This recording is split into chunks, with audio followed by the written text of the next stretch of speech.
freezing out, that there might be ice over the lens and you wouldn't be able to capture the right picture, that's all been taken care of now. So that's not an issue anymore. So then, as I said, industry leader in this type of technology. And then there is an implementer that's going to the Island Tech Services that has 20 years of experience basically implementing technology rollouts. Okay. And that is it. So, what we want to do tonight is to tell you that eventually, this is going to be a slow rollout, okay? But we expect by the end of the year that every patrol officer will be wearing these cameras. Every single person. They will have responsibility to turn them on as you saw, and there's going to be training. And the way the training is going to go is that they're going to have a trainer come in and train leaders in the department, and then it's what they call a train-the-trainer program. And they're going to take people out, and they're going to show them how to use the camera. It's a simple operation.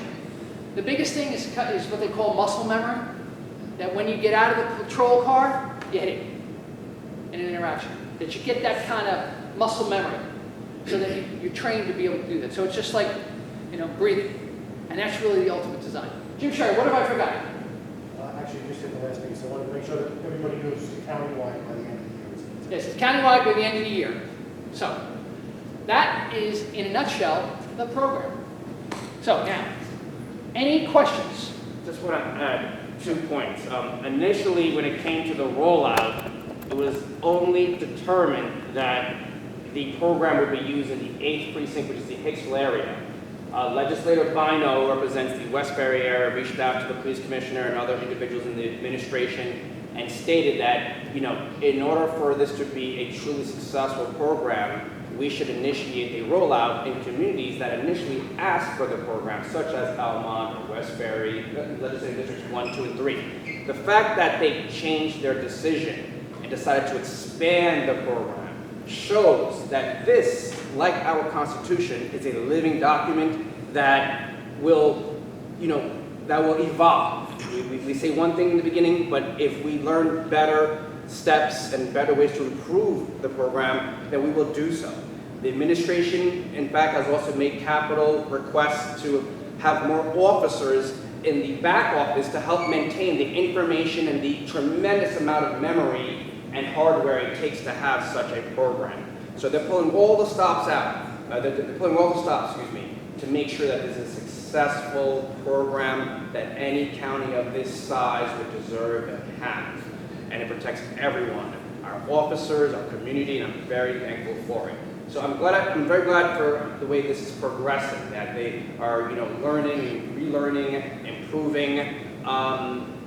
And so I want to thank Mr. Balboni, but please, this is our opportunity to ask questions. I'm also glad that we have here 2 of our Nassau County police officers here this evening. And in fact, one person today reached out to me regarding a constituent issue about parties happening overnight, in this neighborhood. Summer parties that go, well into late hours. I told him, hey, come to the meeting tonight and speak with some of our pop officers. And so I know that we have a community leader from the Lakeview area, and this is great because the 5th precinct has Lakeview and also Almont. So please, ma'am. Yep. Thank you. So you said the biggest thing is the muscle memory. Could I give you a microphone? Would you mind? Here. We can benefit from your question.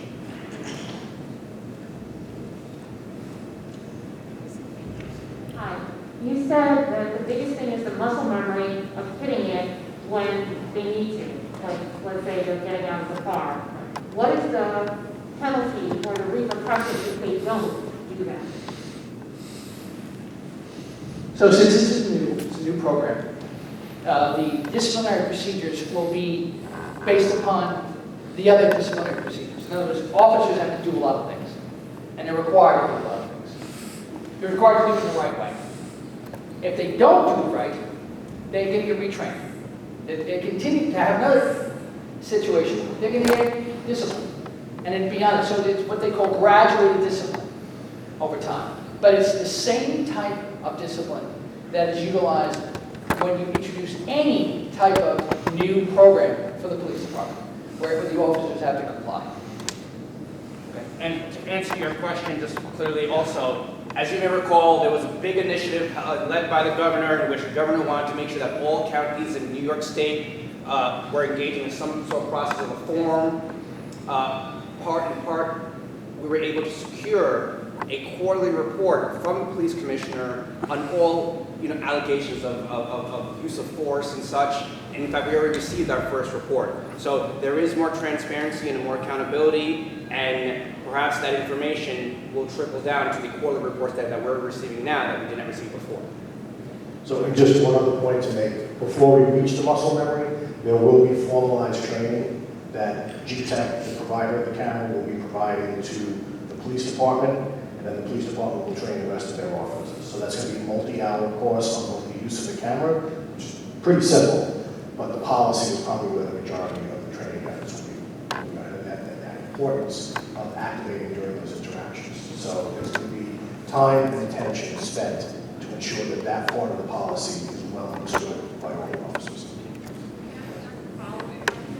Great, please. Sure.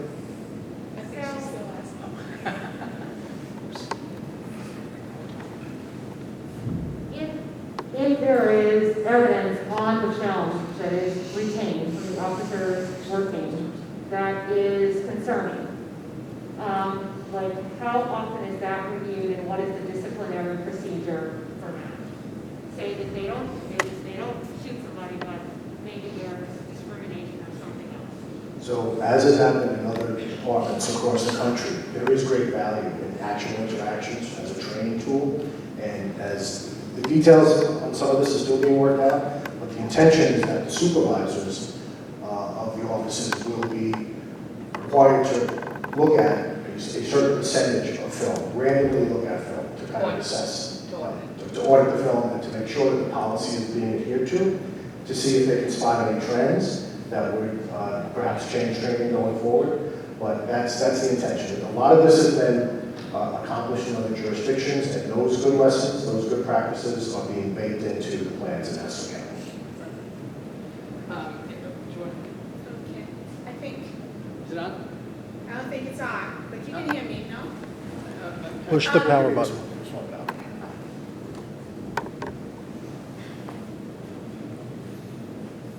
Most of the questions were already asked, but I just want to follow up on that.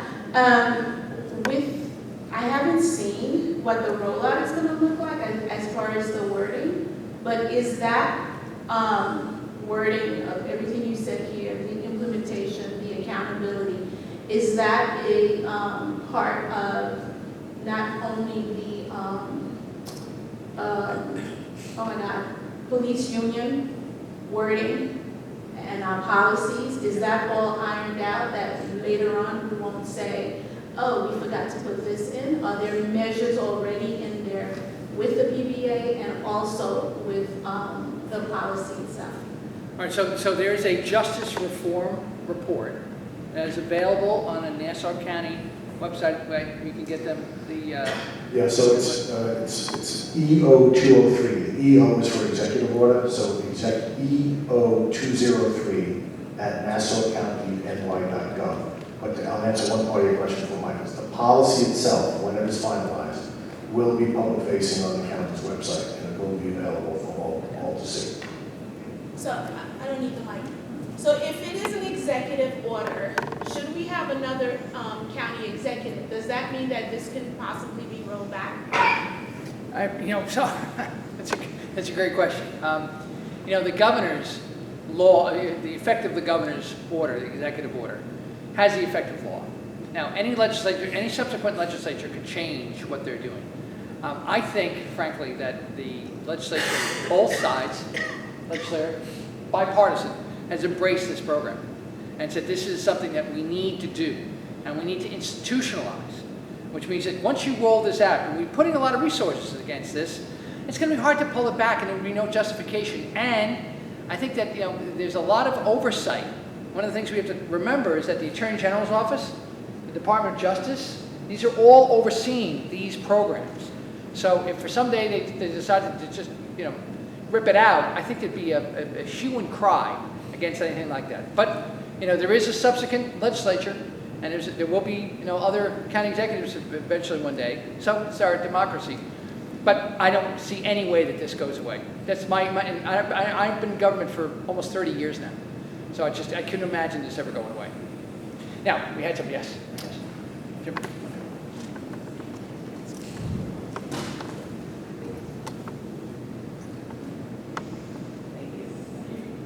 Good evening, everyone. Good evening. Good evening. I am Deborah Brandon Santiago, and I live in the Lakeview community. And I'm very, very happy and excited about the program because it's long to be overdue.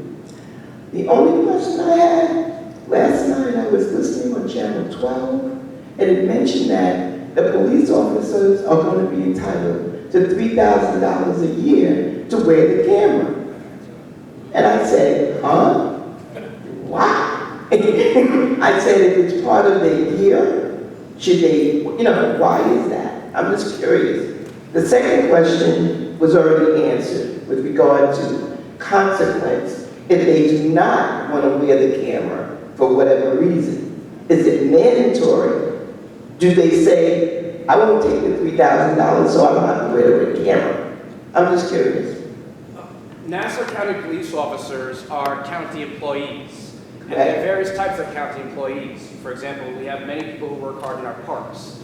And if you were to create a law that required park employees to do X, Y, Z, I want you to understand that there are contractual protections that they have that we cannot just override. These are contractual protections that protect all of us as employers and employees.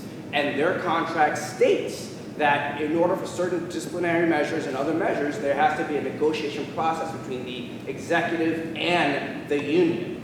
And so these laws did not happen overnight. They've been here and they protected our employees, and it's part of what makes our country a great country because we have rights and protections for employees. Now, I also want you to understand that as a legislator, I had to vote on whether to approve of this contract negotiation. And I researched that in other jurisdictions, from Florida to, again, we're behind the ball here. Okay? Many other jurisdictions have the cameras. And in all other jurisdictions, this is the common practice. That is how they encourage officers to wear the cameras. In an ideal world, of course, if the commissioner were to say something and the officers were to do it, great. But in reality, there are contractual limitations. And so I'm trying to best answer your question. It's like lasagna. I love lasagna. Would I like to see it being made? No. And so, yes, is it upsetting to some people who think that, oh my gosh, I'm working hard and why should I be given, extra money just to do my job? I understand that point. But the practicality of the matter is that this is how it gets done in other jurisdictions. That's how it always gets done. And that's how we will get it done here. And that's the best way I can answer your question, ma'am. Yes, sir. Why is it done that way in other jurisdictions? That's a good answer. To that fact. Because we're talking about $3,000 per officer. That's coming out to $8 million a year out of the taxpayers' tax dollars.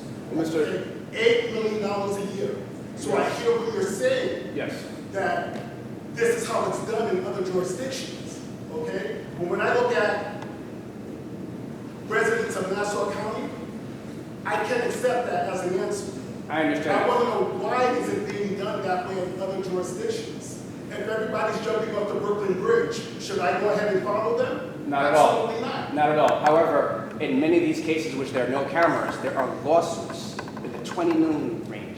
And unfortunately, the county has been settling out these cases. This is an investment.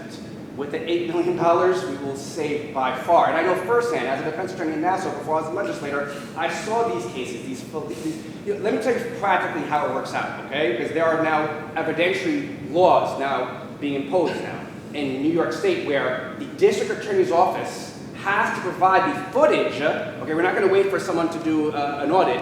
The district attorney's office has to provide to you, the defendant, the footage from the camera. And within a certain amount of time, 30 days. So normally you would spend thousands of dollars with an attorney for a case that goes over 2 years, costing the court system millions of dollars. Now, within 30 days, just like that guy, Ernie Onassis and Channel 2 News, let's go to the videotape.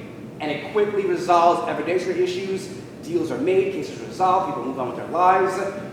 I respect what you're saying, sir, but this is the new modern way of doing law enforcement.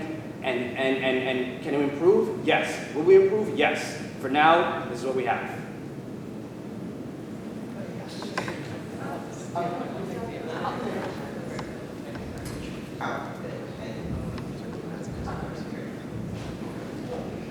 Hi.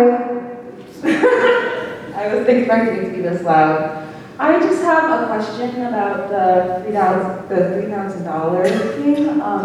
Just a clarification, because this is the first time I've heard about this. Is this $3,000 like a flat fixed rate, like you pay them one time to wear the body camera, or is this a recurring thing that happens yearly along with their contract? It's one time? Yearly.